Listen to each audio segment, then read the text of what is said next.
तो कल हम लोगों ने सेंगोइन टेम्परामेंट के बारे में डिस्कशन किया था।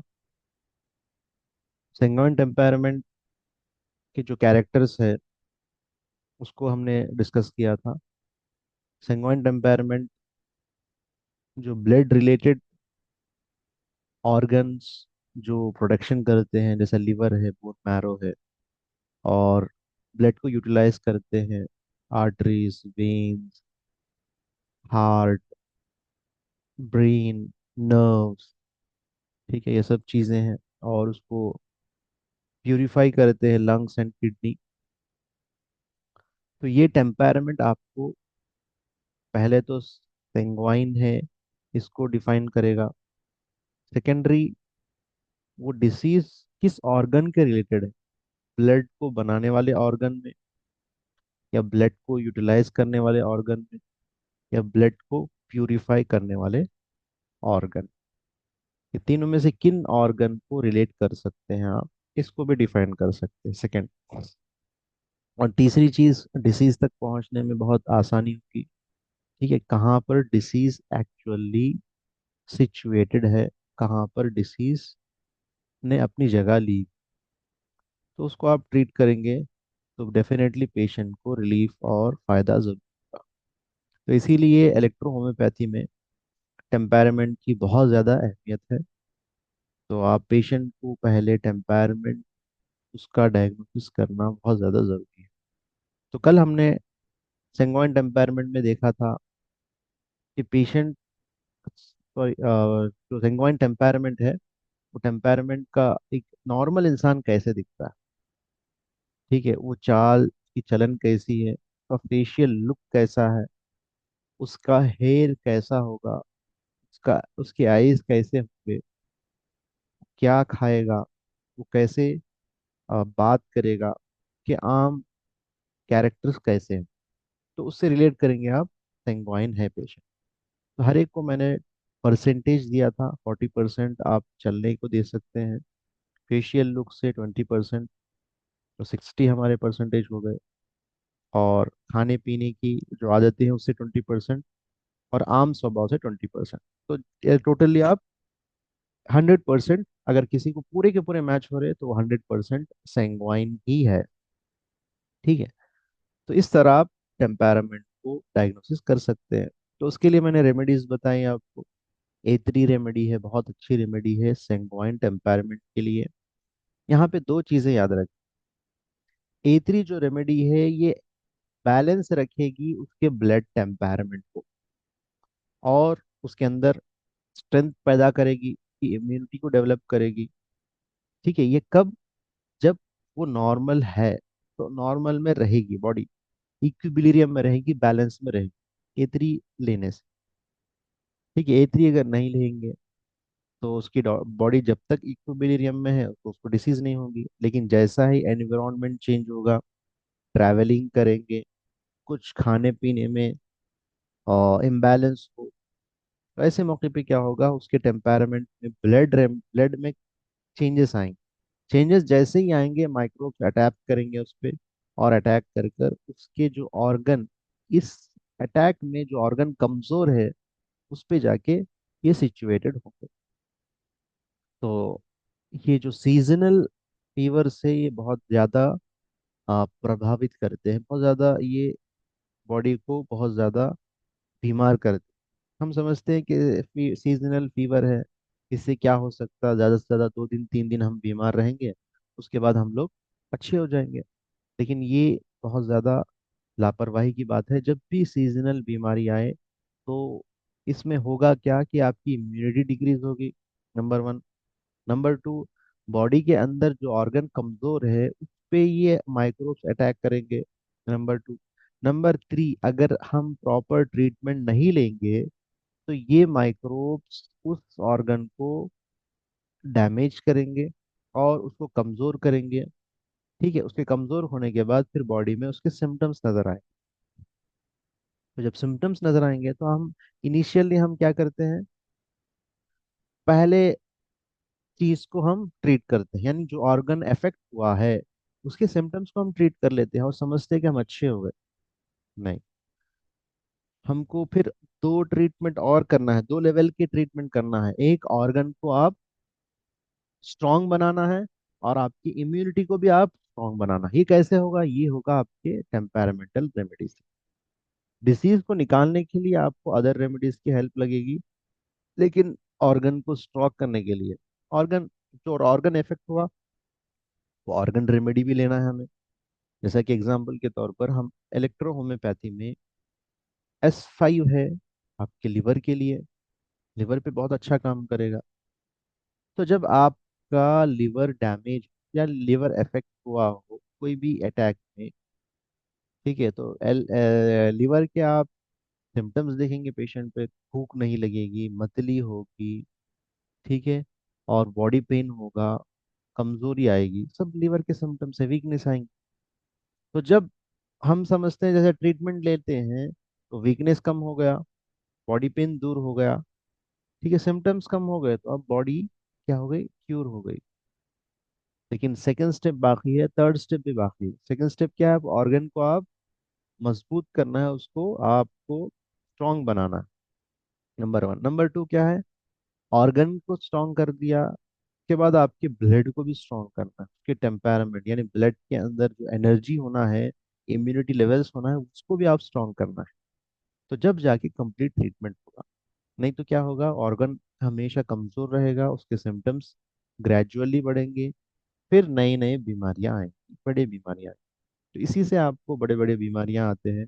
शुगर हो, थायराइड हो, कोई भी चीज़ हो, सीजनल डैमेज होने की वजह, सीजनल इफेक्ट होने की वजह से वो ऑर्गन कमजोर हो गया।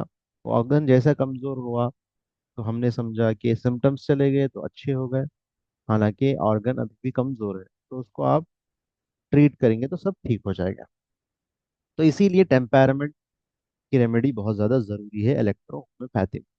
तो अब हम बात करेंगे लिम्फेटिक टेम्पैरामेंट। तो लिम्फेटिक टेम्पैरामेंट में लिम्फ जो है वो एक्टिव रहेंगे। सेंगवाइन में ब्लड एक्टिव रहेगा, लिम्फेटिक में लिम्फ एक्टिव रहेंगे। तो ये पर्सन का लिम्फ अगर अच्छा रहेगा तो ये बीमार नहीं होगा। जब तक लिम्फ अच्छे, हाँ, ये सेहतमंद। जैसा ही लिम्फ में कमजोरी आएगी, तो पूरे बाहर से माइक्रोब्स अटैक करेंगे, और इसके अंदर डिसीजेस इजीली आ जाएगी, ठीक है। तो इसीलिए इसीलिए कहा गया वाइटेशन ऑफ लिम्फ। यहाँ पे देख सकते हैं, वाइटेशन ऑफ लिम्स की वजह से डिसीज आएगा। तो इसमें लिम्फेटिक ऑर्गन्स एक्टिव रहेंगे ऐसे पेशेंट, ठीक है, ऐसे पर्सन में लिम्फेटिक ऑर्गन्स एक्टिव रहेंगे। लिम्फेटिक ऑर्गन्स क्या क्या है देखिए। लिम्फ को बनाने वाले ऑर्गन्स, थायराइड है, पिट्यूटरी ग्लैंड है, थाइमस है, थाइमस में यहाँ पे हाइपोथैलेमस, ये सब आ जाएंगे, ठीक है। पैंक्रियास है, स्प्लीन है, रीनल है, लिवर है। रीनल से मतलब किडनी है, यहाँ पे लिवर को भी दिया गया। यानी लिवर सिर्फ ब्लड को ही नहीं बल्कि लिम्फ को भी बनाता है, ठीक है। तो ये जैसा कि बाइल से आपका तो लिम्फ ही है ना। और थायराइड आपका T3 T4 कैल्सिटोनिन को सीक्रेट करता है। पिट्यूटरी ग्लैंड पूरे इंपॉर्टेंट हार्मोन्स को यही रिलीज करता है, इसको मास्टर ग्लैंड कहते हैं, ठीक है। चाहे वो TSH हो, ठीक है, बहुत सारे हार्मोन को रिलीज करता है। इसमें एंटीरियर होते हैं, posterior pituitary gland, growth hormone हो, ठीक है, और आपके डायूरेटिक्स हो, ठीक है, सब डायूरेटिक हार्मोन, सब चीजें यहाँ पिट्यूटरी ग्लैंड से रिलीज। थाइमस, हाइपोथैलेमस, ये सब, सॉरी, यहाँ पे थाइमस के माने हैं यहाँ पे ये जो आपका स्टर्नम बोन है वहां पे होगा, ठीक है। और पिट्यूटरी ग्लैंड में यहाँ पर आप ऐड कर सकते हैं हाइपोथैलेमस भी, थैलेमस, क्योंकि वो लोग भी लिम्फ ही सीक्रेट करते हैं। तो पिट्यूटरी ग्लैंड, हाइपोथैलेमस, थैलेमस, तीनों आएंगे यहाँ पे। पैंक्रियास इंसुलिन सीक्रेट करेगा। स्प्लीन, स्प्लीन को क्यों रखा गया लिम्फ मेकिंग ऑर्गन्स? क्योंकि स्प्लीन ही ऐसा ऑर्गन है जो लिम्फोसाइट को क्या करेगा? मेच्योर्ड बनाएगा। जब तक स्प्लीन लिम्फोसाइट्स को मेच्योर नहीं बनाएगा, लिम्फोसाइट सही तौर पर वो सही तौर पर एक्शन नहीं कर पाए। ठीक है, इसी तरह रीनल ग्लैंड, रीनल माने किडनी है, किडनी भी आपको बहुत ज्यादा जरूरी है, क्योंकि ब्लड को स्टिमुलेट करने के लिए रीनल ग्लैंड ही एक हार्मोन रिलीज करता है। तो ये इस तरह आपको बहुत इंपॉर्टेंट है लिम्फ, क्योंकि लिम्फ ये डीपर लेवल में है फर्स्ट थिंग, और सेकेंड थिंग इसमें numerous number of organs involve है। ठीक है, तो लिम्फ जिसका भी इफेक्ट होगा वो ये ऑर्गन्स इफेक्ट होंगे, तो ये ऑर्गन जब इफेक्ट होंगे तो इनको क्यूर करना थोड़ा इसके अंदर टाइम लग सकता है। ठीक है, पेशेंट को आराम मिलने के लिए सिम्टम्स ठीक हो जाएंगे, लेकिन ये as a lymph making organ it will take time to recover from the disease. जैसे पैंक्रियास में शुगर, शुगर का प्रॉब्लम है, मोस्ट ऑफ द पीपल को शुगर है, थायराइड है, हाइपोथायराइड, हाइपरथायराइड। ये लिम्फ डीपर लेवल में है पहले नंबर, दूसरे लेवल पे ये ऑर्गन्स बहुत ज्यादा है। ठीक है, लिम्फ को बनाने वाले, तो ये एक ऑर्गन दूसरे ऑर्गन से रिलेट करता है, तो एक ऑर्गन अगर इफेक्ट होगा तो दूसरे ऑर्गन पे भी इसका भार पड़ेगा। जैसा कि पिट्यूटरी ग्लैंड इफेक्ट हुआ, थायराइड होगा, ओवरीज होंगे, ये सब इफेक्ट होंगे। ठीक है, अब नेक्स्ट है लिम्फ यूटिलाइजिंग ऑर्गन्स। लिम्फ को कौन यूटिलाइज करेगा? सेंट्रल नर्वस सिस्टम और digestive system, circulatory system, musculoskeletal system, और इसमें रिप्रोडक्टिव सिस्टम भी आएगा। ठीक है, यहाँ पे क्योंकि रिप्रोडक्टिव सिस्टम में जो भी ओवरीज हो या फिर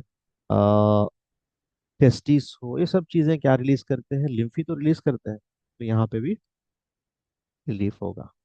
और लिम्फ को प्यूरिफाई कौन करते हैं?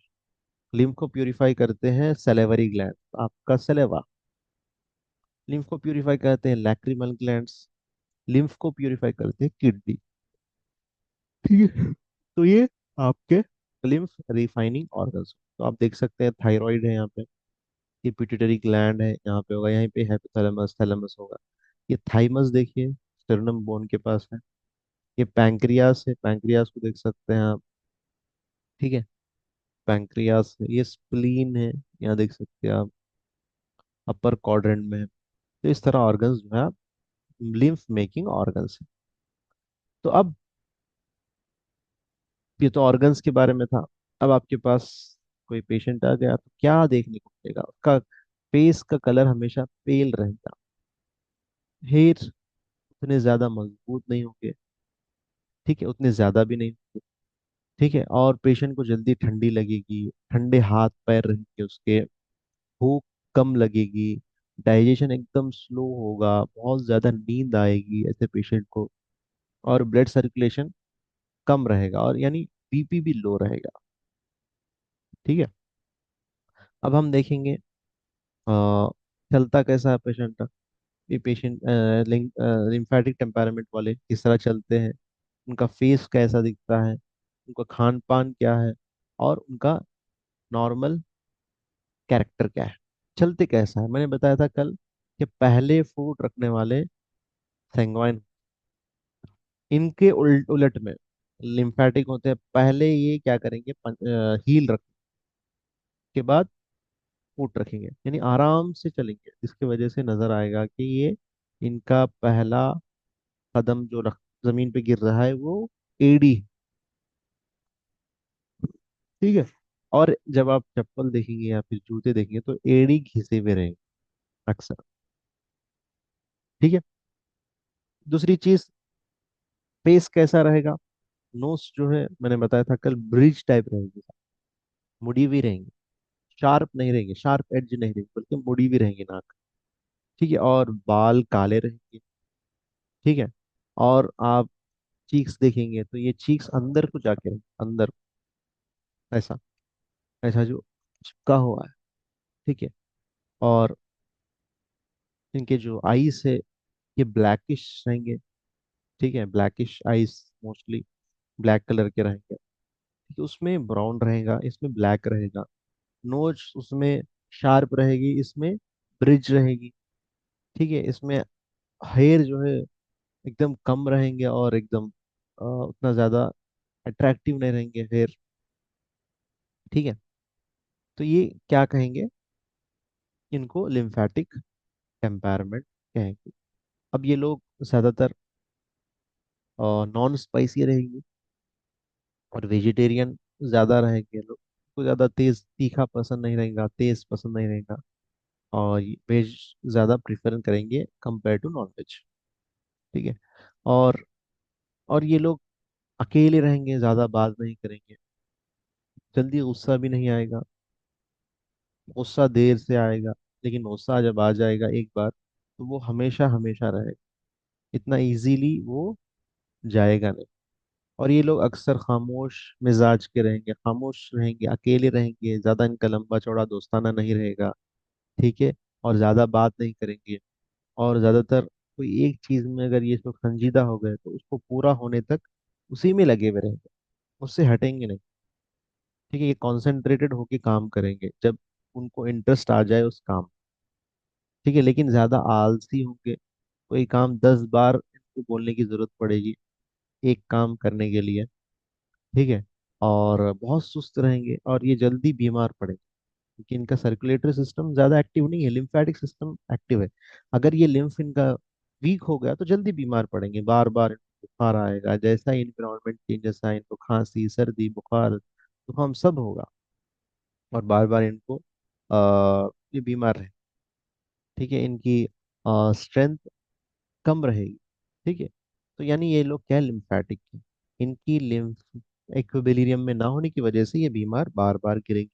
तो इस इनको ट्रीटमेंट की बहुत ज़्यादा ज़रूरत पड़ेगी।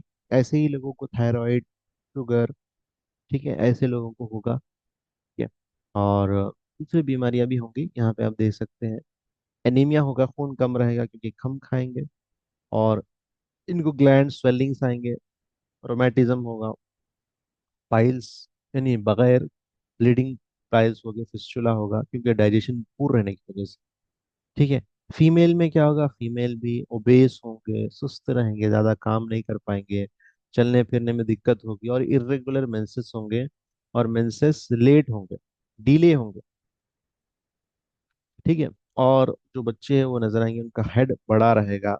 ठीक है। और कफ आएगा उनको, ज्यादा फीवर आएगा, स्किन प्रॉब्लम्स आएंगे। तो समझना ये लिम्फेटिक टेम्परमेंट। अब लिम्फेटिक टेम्परमेंट में जो लिम्फ रेमेडी है वो क्या है, वो है आपका S1। एस ग्रुप में S1, एल ग्रुप में L1। ठीक है।